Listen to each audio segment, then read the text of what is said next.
Youth in sub-Saharan Africa do face lots of challenges that include unemployment, financial illiteracy, among other things that need to be addressed by governments in this part of the continent, pushing majority into poverty. In Uganda, over 75% of our population are young people below the age of 30 years, and this would be enough capital for a nation like Uganda if government put enough resources and better policies to help those youth acquire their necessary targets. Exclusively speaking to Simon Senyonga, a Central Parliamentary Youth aspirant, confirms those challenges his electorates do face, such as unemployment, and explains what needs to be done by parliamentarians to have youth achieve their targets. He says there needs to be a mindset change, mentorship programs among others to have the youth know their potential.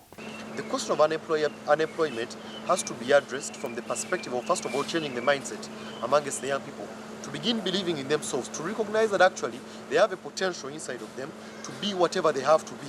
Because unemployment is not just a factor of the lack of money, but it has everything again to do with the perspective that one has towards the world.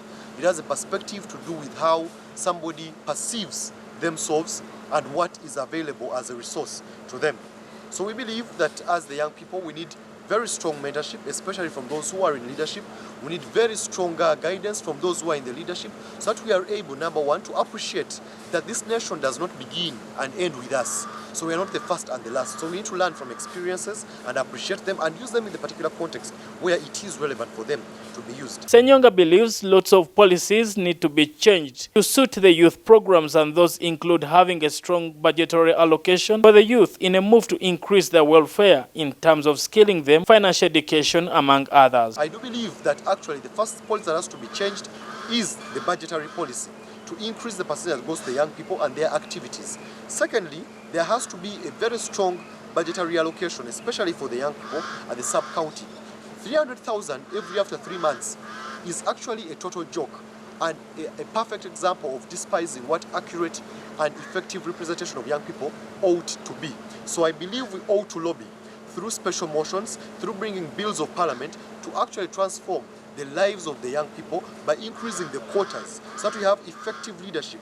How about if in every sub-county we have at least a motorcycle for a youth leader at every sub-county? They will be able to reach their people, they will be able to transform their lives, they will be able to communicate, network, and build that bond of unity, even as they move.